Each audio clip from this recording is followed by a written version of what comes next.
जो हम पुलिस को कमीशन देते वो हमने बंद कर दो, जो हम नेताओं को कमीशन देते वो हमने बंद कर दो। राज कहीं और छुपा है। ये शराब बेचने वाले हमने कहा हम तुम्हें भी धन्यवाद देते हैं, तो अपनी दुकान से बेचो। किसी भी संगठन के एक भी आदमी ने आज तक किसी गलारी में पत्थर नहीं मारा। पीआई से भी मैंने बोला कि साहब हम लोग आतंकवादी नहीं है, समाज सुधारक है। हमारे संगठन के एक भी आदमी ने, एक भी बहन ने किसी भी गलारी में पत्थर नहीं मारा। तो शराब माफिया से हमने कहा तुम कमीशन ना दो, अपनी दुकान से बोलो, आप अपनी दुकान से बेचो, हमें कोई बुराई नहीं। लाइसेंस जहां मिला है आप संविधान के हिसाब से कार्य करो, हमें कोई बुराई नहीं। अब नेता लोग भी हमारे मंच पर आना चाहते कि हमें भी जगह दे दो। अरे भैया तुम्हारा स्वयं का मंच है, आज तक आप अपने मंच पर क्यों नहीं बोले कि शराब बंद होना चाहिए, शराब गांव में अवैध आ रही तो बंद होना चाहिए। इनको जगह नहीं बची है, इनके लिए कोई जगह नहीं बची। इनकी करनी और कसनी में बहुत अंतर है। शराब महंगी होने का और शराब गांव में बिकने का मुख्य कारण ये राजनेता है। राजनेता में प्यारी शराब गांव में बिकती थी। राजनेता दबाते हैं अधिकारियों को, कहीं ट्रांसफर का भक्का दिखाते हैं। अधिकारी कलेक्टर को दबाते हैं तुम्हारा ट्रांसफर कर दिया जाएगा, एसडीएम को कहते तुम्हारा ट्रांसफर कर दिया जाएगा, थानेदार को दबाते हैं कि तुम्हारा ट्रांसफर कर दिया जाएगा।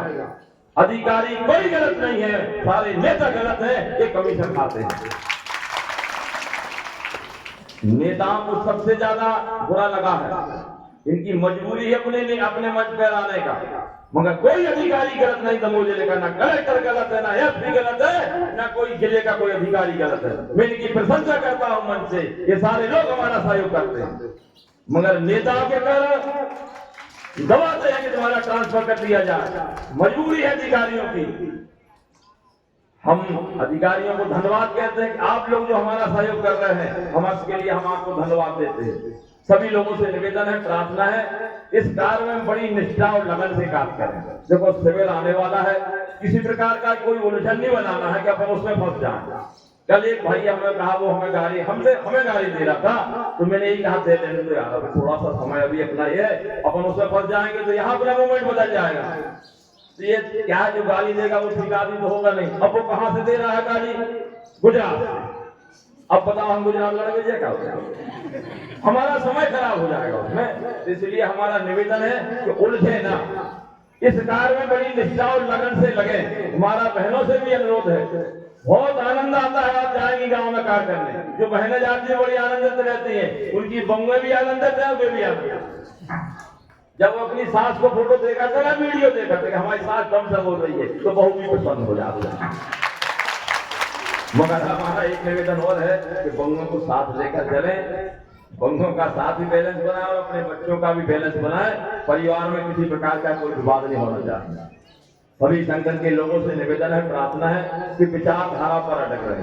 अभी सिविल आने वाला है, हमारे बलराम भैया एक बात भूल गए, बरसात का समय है तो बरसाती जरूर ले जाए, क्योंकि बरसात हो सकता है तेज हो जाए। इस बार बताया जा रहा है मौसम कि बरसात हो सकती है, तो अपने साधन के साथ एक बरसाती जरूर रख लें, जिससे हमारा कोई भी कपड़ा या सामान गीला ना हो। और अपने साथ नए लोग ले जाएं, तो जिस प्रकार से हमारे मामा फूफा होते ना कि हम उनका सम्मान करते, आगे बढ़ाते हैं, उनका बाकायदा करते, जिन लोगों को भी आप ले जाएं उनका बाकायदा सम्मान के साथ बढ़ाएं, उनको तकलीफ ना होने पाए। क्योंकि कुछ लोग बड़े विचलित हो जाते हैं, नए लोग हैं ना, उनको ऊर्जा भी नहीं बच पाती। तो हमारा सभी लोगों से निवेदन है, प्रार्थना है, इस कार्य में बड़ी निष्ठा और लगन। नवरात्रि का समय है, सभी लोग अपने घरों के ध्वज बदल लें, अपने घर को साफ सुथरा करें, बढ़िया तो अपना घर इतना सुंदर होना चाहिए कि जो भी हमारे घर आए उसको लगे कि हम ये माँ के भक्त का घर है। वैसे तो सभी देखते हैं जिनके घर में जाते हैं, घर अच्छा साफ सुथरा रखते हैं, फिर भी बढ़िया रखें, नीट एंड क्लीन, कहीं प्रकार से किसी प्रकार की कोई गंदगी ना हो, जिससे हमारे घर जो भी आए, हमारा रिश्तेदार भी आए तो उसकी औकात ना हो तो बुरी पी ले, क्योंकि हमारा घर इतना सुंदर है।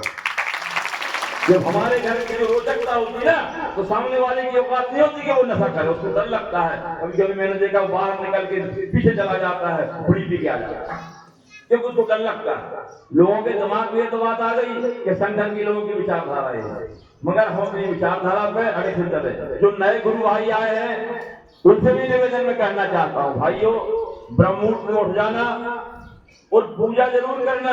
देखो एक बात और मुख्य बात बता दूं, ये नशा मुक्ति का हमारा सेकंड पार्ट है, ये हमारा मेन पार्ट नहीं है। मेन पार्ट है हमारी साधना। नहीं तो पता चलो कि नशा ही नशा नशा नशा और जब भूल जाओ तो। हमारा मेन पार्ट है साधना। 40 साल अधिक कराएं, आरती अधिक कराएं, न पता चलो कि आप नशे नशा में लगे रहो और साधना से विचलित हो गए, क्योंकि ऊर्जा जरूरी है। तो जो लोग नए हैं हमारा उनसे निवेदन है कि आप पूजा जरूर करें। यदि आप पूजा नहीं करेंगे तो डिस्चार्ज हो जाएंगे। ये लोग जो हमारे अभी ये हुए ना, ये अभी आए, ये साधना के कारण विचलित हुए, इन्हें साधना नहीं की। जो साधना करता उसको ब्यूटी पार्लर जाने की जरूरत नहीं पड़ती। जो साधना करता है महाराज जी उसको ब्यूटी पार्लर जाने की जरूरत नहीं पड़ती।